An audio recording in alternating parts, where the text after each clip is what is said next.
By Ram Trucks, America's best light-duty pickup for new vehicle quality. And welcome back to the NFL Today. And now Amazon takes you out to the sights and sounds of the game between the Colts and the Titans. Let's get you out to Nashville with our announcers, Andrew Catalan, Tiki Barber, Matt Ryan, and A.J. Ross. JB, DeForest Buckner told us the rivalry is real. The Colts and Titans square off for the second time this season, with Indianapolis looking for the sweep. That would certainly help the Colts in a crowded playoff race. Indy enters the day in the seventh and final spot in the AFC. And hi, everyone, alongside Matt Ryan and Tiki Barber, I'm Andrew Catalan. We'll hear from A.J. Ross coming up. Before the season, there's not many people who would have predicted the Colts would be playing meaningful games in December. But here we are. What a great job by first-year head coach Shane Steichen. Yeah, he's done an excellent job, and he's put them in position to hold that seventh spot in the playoff picture in the AFC right now. He thought coming into this year he's going to have Anthony Richardson at quarterback. He thought he was going to have Jonathan Taylor for 17 games. But Jonathan Taylor out early in the year, and he's out today. The best thing he's done, though, is adjust, adapt, and no better example of that than what he's done with Gardner Minshew. They've become an RPO football team, and it's the spot that Gardner Minshew is the most comfortable. But it allows their offensive line to play free, too, and allows a guy like Zach Moss to be productive. On the opposite side of the ball, Zaire Franklin's got his work cut out for him stopping Derrick Henry. He's not scared. This guy can make all kinds of plays. He can do it in the run game. He can do it in the open field tackling in the pass game. He can get after the quarterback when he blitzes. And finally, when it's required, he can come up and make the stops on fourth down in critical situations. But all of that is made possible because of the big man up front in DeForest Buckner. This guy's an elite player in this league and has been for a long time. They miss his buddy Grover Stewart, who's out with suspension, but he's picking up the slack both in the run game and in the pass game. As for Tennessee, Will Levis burst onto the scene with 4 touchdowns in his NFL debut, but only 2 since then.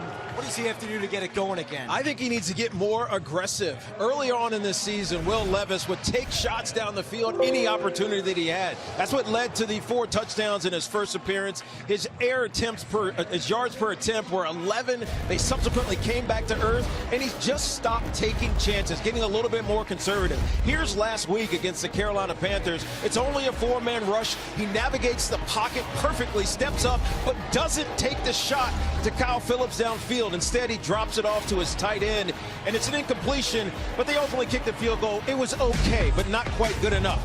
We know what's going to really need to be happening for the Tennessee Titans, and that's Derrick Henry. It's got to be Derrick Henry. 739 rushing yards on the season, which is 5th in the National Football League since 2018. Yards, attempts, touchdowns, he's led them all. He has to be their bell cow. And defensively, they have a dynamic duo up front. Yeah, they really do. Danico Autry and Jeffrey Simmons have been dynamic and dominant up front. They're the only duo in the National Football League with 10-plus pressures or tackles for losses and 5 sacks. They have to get after it if they're going to be productive this afternoon. And AJ, we met with both teams, and the word physical was used multiple times. That's right. Mike Vrabel's main message to his team was to play physical if they want to remain undefeated here at Nissan Stadium, especially in the trenches where the Titans have had 9 different O-line starters and have allowed the 4th highest pressure rate in the league. They're going up against a Colts pass rush that had 6 sacks last week, 36 on the year, and they're tied for 6th best in the league. Vrabel says that physicality is going to be critical in opening up holes in the run game for Derrick Henry and on 3rd down, where he says they can be better from a coaching and a protection standpoint. Thank you, AJ. Round 2 between the Colts and Titans is coming up. It's week 13 of the NFL on CBS.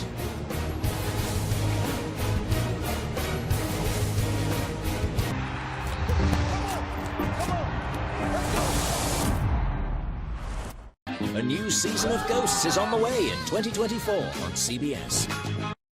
When that alarm goes off, start your day with us, CBS Mornings.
that.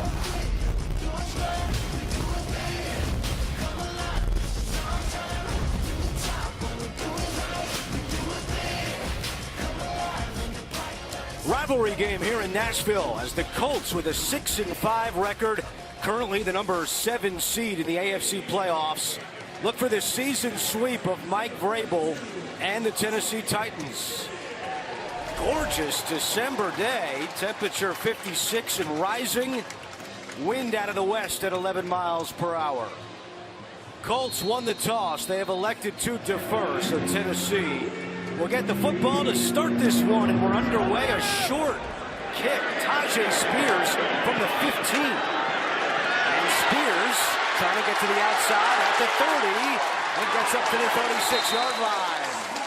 Tackle made by Darrell Baker, but good field position coming for Will Levis after a 21-yard return. Yeah, and I think if you're the Tennessee Titans, that's exactly what you want. You've got an offense that you're trying to get into rhythm, and you start with really good field position. I think they've got to run the football today well, Tiki, in order to be successful, and they've got to find a way to get Will Levis into a rhythm. The Colts play 87.5% zone coverage. Nothing better for a quarterback than to get into rhythm versus zone coverage.